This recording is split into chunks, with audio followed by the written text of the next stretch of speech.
The basic rules of first past the post are ruthlessly binary. If you secure one vote more than your opponent, you capture the entire seat. If you fall one vote short, you get nothing. This logic dictates strategy. The system rewards parties with voters packed into tight geographical clusters, while it mathematically erases broad, dispersed ideological causes. It pays a consistent dividend on division. This leads to a central contradiction. If the electoral machine predictably generates this level of division, why has the mechanism itself remained untouched for decades?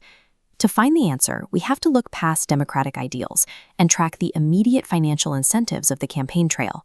When an election is decided by one-vote margins in a handful of swing booths, campaign resources do not spread evenly. Every available resource targets those specific, pivotal locations. Saturating a swing booth requires gifts, liquor, and aggressive booth management. Executing this strategy takes unaccounted crores, cash that can never appear on an official balance sheet. In this environment, policy becomes secondary to winnability.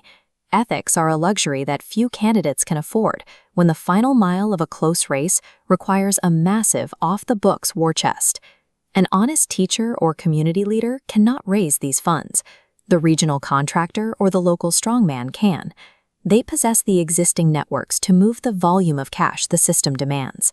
The counting rule functions as a filter.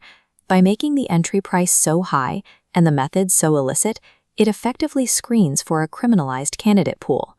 Look at how a politician views the electorate. Your loyal base is taken for granted. They're statistically irrelevant. The opposition's base? Unreachable. That leaves only a 5% sliver in the middle, the swing block. Every gram of political energy is focused entirely on them. This math dictates daily life. If your local infrastructure is crumbling between elections, it is likely because your demographic simply isn't pivotal to the next victory. Under these rules, governing for the many is mathematically disincentivized. The state works most efficiently for the tiny fraction of voters who actually tip the scale.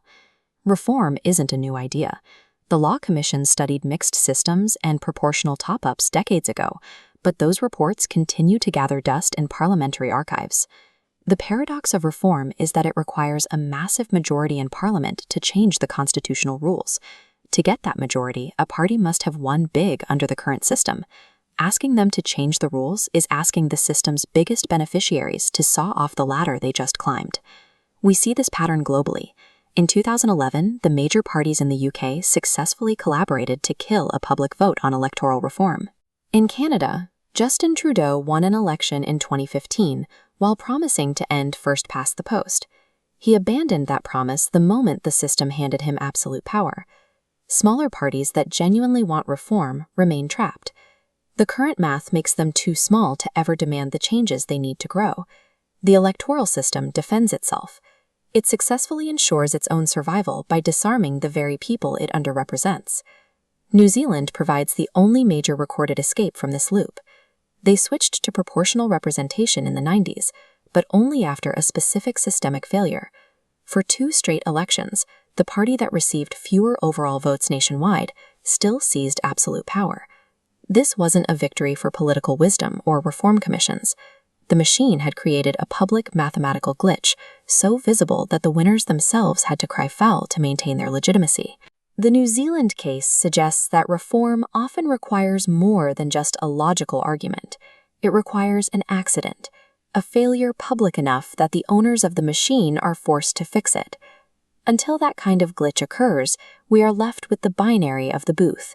1 vote over, the seat. 1 vote under, nothing. The machine is working perfectly. It functions as a self-preserving engine for the interests already at the top. The system's flawless execution of these rules is the problem. It is doing exactly what it was designed to do.